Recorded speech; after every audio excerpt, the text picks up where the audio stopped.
Hey, welcome back to Streamline Entertainment. It's your boy Marvin. We're going to get straight into a video which Andrew Tate explains why he believes demons are real. Very, very interesting, very deep as well. And I'm going to have my say-so. And it's a reaction video. Let's get straight into the video. I have my disguise on, my hat. I get approached 80% less in a hat than I do if I don't wear one. So I think most people on the internet have never seen me in a hat before, so I guess I've blown my cover. And it's kind of interesting because the hat doesn't cover my face. It's just a slightly different appearance that people aren't used to seeing. So by the time they work out, is that me? Is that not him? Do I want to go say hello and end up being the wrong person? I've managed to escape using Aikido. But I've always found it interesting that you could, with a very small change to your outside appearance, deceive people as to exactly who you are. And I was having a conversation the other day about the fact that I've come to a fairly controversial view. And I don't care how crazy I sound, but I actually believe once and for all that there are genuine demons walking amongst us. I believe it. I believe there are demons who are feeding on the negative energy and suffering from unhappy people who are amongst the populace, who manage to gain large swaths of control, and their primary objective and goal is to make us all as miserable as possible. Because if they can do that, they can feed off the energy which is extracted from unhappy, negative, damaged people.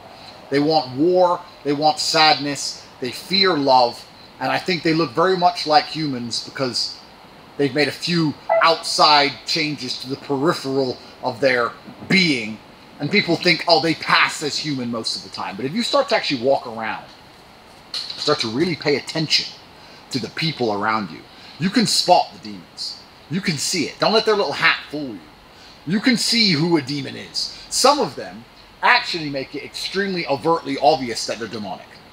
They color their hair something ridiculous, or they mutilate their own body under the name of, I don't know what they're doing, affirming something. But some are slightly more difficult to spot. But I do believe that us as humans, we have this natural sense of danger.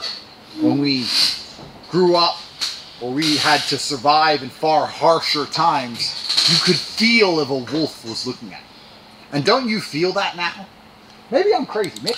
I think the older I've got, I believe it's spiritual sensibility which actually comes in. There's so much when you're younger you can miss. Not that, you know, because you're still learning life. You're still opening up. But like I said, our spirit and who we are as human beings is about energy. And it's only when you really look into someone deeply.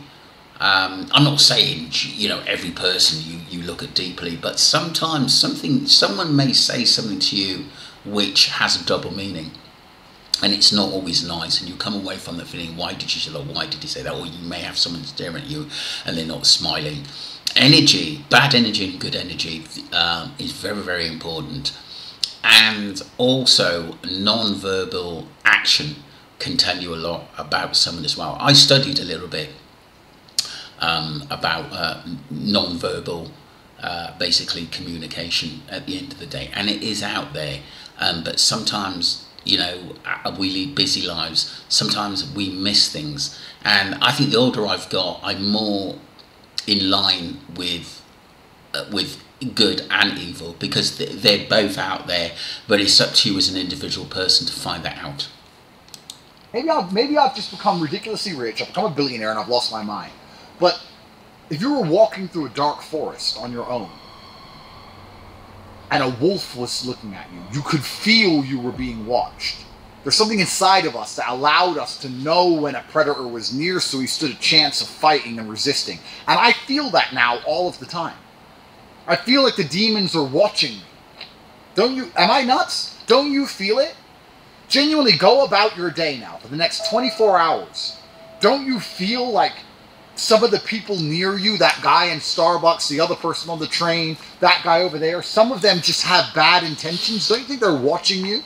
Don't you think they want you sad and miserable so they can feed off the negative emotion that you're going to expel into the universe? I feel watched, and I think the demons are watching. And I know that demons exist because if you pay attention, you can see them. And a demon's primary goal is to destroy God's primary goal, of course, which is love. Which means the way you fight these people is via love. But then how do you make people love one another? Well, that seems like it would be an easy thing to do, but it turns out throughout all of human history, that's turned out to be pretty difficult. So you look at all this, and let's assume I'm wrong. If I'm wrong, none of it matters. But let's assume I'm right. If I am right, what is the solution to this entire conundrum? And the solution always comes back to basically the same things. It doesn't matter what problem you're in, it's going to take time and energy to fix it. Wouldn't you agree? And I have as much time and energy as a human can have. I am basically Superman. I am the top G, but I am human. So I need the time and energy of other people. I need a team. I need people around me. I need friends. I need a network. I need other people who understand what I understand. I need people walking beside me who can see the demons before I do. I need help. You can call them brothers, you can call them staff, you can call them a network, you can call them an army. But you need these people. And you need their time and energy. And what is time and energy of humans? Well, that is money. Money is nothing more than the stored time and energy of other people. $10 must be earned. $10 is worth X amount of time. I disagree sometimes with Andrew about that. It's about money in your reasoning to think whether demons are real. The bottom line is they are, but you're either good or bad. Whether you're poor, whether you're rich, at the end of the day, if you're brought up to know wrong from right. Yeah, I know some people were brought up in homes or they had really, really bad upbringings at the end of the day, but just because you've had a bad upbringing, it doesn't mean you can't do well in life. I do believe that it's your inner self which brings out good and bad depending on what you believe in. We're all individuals. You come into this world alone, you go alone. It's as simple as that. You have a mind, and it depends how you use that mind in a good way or a bad way. And I don't think, yes, success and wealth helps at the end of the day, but I don't believe that just because you're poor, you're thinking bad and you can easily sell. I think you gamble more when you're poor because you've got nothing to lose, but it's still your heart in what you do with your life, whether it's good or bad. $10 can get me X amount of time sweeping a floor. Time and energy of another human costs X amount of dollars. That's how money works. So to fight the demons, we need money. Well, we need the time and energy of humans. We need people to be spiritually aware. My money, and the fact that I have so much of it, is also one of the reasons you even listen to me. You're only watching this video because you know I'm a billionaire. If I didn't have Ferraris and a yacht and a jet, and I wasn't in crazy locations traveling the world, if I wasn't attacked by the Matrix, the demons themselves trying to silence me, if none of this was happening to me, if I was some brokey, you wouldn't be paying attention. So again, my money allows me to speak to you and make it clear to you that no matter where you are, you can be in Chicago, Illinois, you can be in Miami, Florida, you can be in Rio de Janeiro, you can be in Bangkok. Today, I want you to walk around and look at the people around you, and I'm telling you, you will see what I see. I agree with what he's saying. I've seen things myself, which I think, you know, even with some family members, where I thought, hey up, this is not what it is. Jealousy, sometimes conniving, even evil. Sometimes I've seen it, and it is out there. But you know, I never let it affect who I am or what I'm doing or where I'm going. I'm quite a self-confident character in that I've always wanted a business from the ages of 7 and worked my way up and have an inner quality inside of me which keeps me going, much like Andrew Tate. And like he said, I think, yes, being rich, being wealthy, being well known does help you get your word out there at the end of the day. But again, I think you're either good or bad. There's no sit on the fence. You can't be, oh, I'm good one day and bad the other day. You're either one or the other, and it's as simple as that. And your way of thinking will let you know knowledgeable people who you are quite quickly. Call me crazy if you want. Don't care. There are demons amongst us, and it is their primary goal to destroy fabric of society, because the base fabric of society always has been and will be, to a degree, love. You love the people around you, or you love the place you live, You love the beautiful surroundings. You love nature. You love the animals. You love God. You must love something. If you love truly nothing, then it's over. And they can turn us on each other with endless hate. And I talk about this, and I tried to have the conversation with the guy, and it was all over his head. And he just said, I'm crazy, I've lost my mind, I have too much money. And it's kind of a sad revelation, I think, that when you talk about something as spiritual as demons walking amongst us trying to destroy humanity, the only answer I can come up with to fight against them is money. Because it's a spiritual battle, right? And I'm coming up with the root of all evil as solutions, money. But I don't think it's the root of all evil. I think a lack of money is the root of all evil. And I don't think being broke is going to help me fight the demons. Perhaps the Ghostbusters might appear and they'll sell me one of them photon packs, and I know I'll be able to afford one at least. So I'll have me and my team will be photon packed up. But I guess this is just a quick conversation for you to understand that if you see what I see, and if you agree with what I'm saying, then of course you need God. Of course you need to love as many people as possible, be nice to people, help people. Of course you need to awaken people, tell other people who are prepared to listen the truth about what's happening. Of course, when you see or spot a demon, you need to be prepared and understand that person does not have your best intentions at heart. Very true in what he says. You can only make people aware around you that are interested in knowing. You can't force people down their throats. Yes, you make videos, people are going to like them, people ain't. It's just life. It's just fair enough at the end of the day. But I do believe that energy, demonic energy is out there, bad energy is out there. You can feel it if you learn about it. There's books out there. There's much knowledge to be learned. You know, we only know, basically, we only use a small percentage of our minds to know what's going on at the end of the day. Our mind is so big and so knowledgeable, and sometimes what Andrew's talking about is very true, and you have to be aware of it. You need to approach society understanding that a certain percentage of the populace are demonic, and their primary goal is your unhappiness. And you also need to get some money. Because I think that the poor will be far easier to enslave than the rich. Because the poor will sell their souls for money.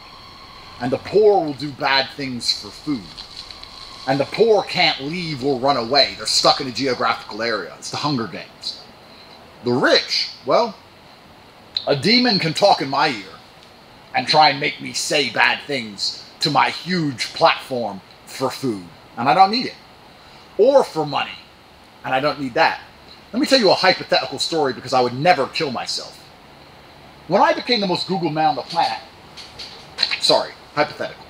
A hypothetical story. Let me tell you an imaginary story. There's a man who came from nothing and through his unmatched perspicacity and sheer indefatigability managed to conquer the entire earth and become the most Googled and respected human on the face of the planet.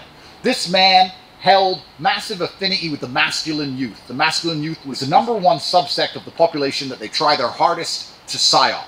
These men are needed to be slaves. They must build the roads, they must die in wars. They do not want the masculine youth to know the truth.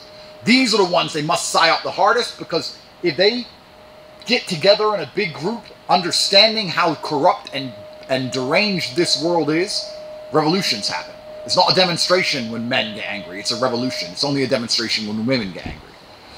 So in this hypothetical scenario, when this person became massively influential, he was approached with a sponsorship contract, it was called. And for this sponsorship, he'd get $50 million. And he'd have official opinions, official views, which he's only allowed to say. On certain subjects, he would take certain positions, certain sides. There would be certain topics he was not allowed to talk about at all. He'd even dress a certain way. You know? A little bit more fruity. And the goal was, in this hypothetical scenario, is that this person who came along and inspired hope to combat the demons would sell his soul for $50 million, and he'd change teams, and he'd be sponsored, and he'd be protected by the media, because when you're sponsored by a very large company, the media doesn't attack the poster child of the people who fund them. Please understand, you have a newspaper, there is a company which pays millions in advertising to this newspaper. So this newspaper cannot attack the poster child of that company, because then they'll cut the advertising. So you're protected by the MSM. The media won't print bad things about you anymore. In this hypothetical scenario, if this person would have agreed to this deal, the media wouldn't have slandered him every single day for 365 days, lying about him, saying he's a human trafficker when he's done absolutely nothing wrong. But when their own people inside of their own organizations get caught committing sexual crimes, it's forgotten in a single day. Let alone 2 years down the line. Endless matrix attacks. Endless matrix attacks. Demonic. The demons would come along to this man and they would try and offer him money for him to sell his soul. Now, if he had money, he might say no. If he had money, he might say yes. I guess it depends how pure his heart is. But if he had no money, it would sure be a lot more tempting. And I think if you're watching this video and you understand what I'm saying to you, you're going to understand that as you progress through life, as you reach the highest echelons of masculine capability inside of the matrix, there's going to be times you have similar conversations. If you're ever fortunate enough to end up anywhere near my level. If you're unfortunate, you're going to stay a nobody forever. But if you're fortunate, you're going to get to a point where someone's going to sit you down and say to you, the demons want you on their team. And the demons are going to offer you this. And the only way you're going to be able to truly resist in your heart and make sure that your family is fed and make sure you can resist lawfare and afford lawyers and afford to go to jail and feed your mother and your kids while you're sitting in a cell because you stuck to your principles is to have money. So although it seems like a very shallow answer, I believe that getting rich is one of the best things you can possibly do to help save the world. I agree with what he's saying about the point of view with doing well for yourself, because I think you see things a lot clearer when you're moving up the ladder and you're dealing with people who want the same as you. I think there are a lot of people who are lost at the end of the day and do sell themselves to the devil, but it also could be rich and wealthy people as well. In the music industry, I've done a lot of videos on that. P. Diddy, and you always come up trumps. If you're not going to do what the hierarchy says, you're going to get into trouble. We've seen Andrew Tate say so much against basically the mafia of this world, the evil of this world, and he's come into a lot of trouble just stating points which are true. I think if you're honest, and I think if you're upfront, I think sometimes it can be a dangerous thing and you have to be very careful in what you say at the end of the day. But I think there are good people, I think there's evil people. I think whether you're poor, you could be good or evil. Whether you're rich, you could be good or evil. There's a lot of rich people who are not nice people at the end of the day and believe in demonic things. It's one of those things. It is, like I said, something that needs to be discussed, because it's a very, very, very powerful topic, and I am glad that Andrew actually brought it up at the end of the day. But I don't think it's about money. I think it's about spirituality. I think it's about energy. And you know, I also think it's about, you know, electric current sometimes that runs through us as well. There's a lot of things, the human body, which we're still learning about as human beings and getting to know. So the only way to find out about somebody is just education and keeping your eyes wide open. Don't forget to subscribe to Streamline Entertainment and leave your points. Is Andrew Tate right? Have you seen anything or been in a situation where you think this is off key or weird or demonic? Let us know. Thank you. Take care wherever you are in the world, and thank you for the old subscribers who've supported me from day one, and the new subscribers. Respect.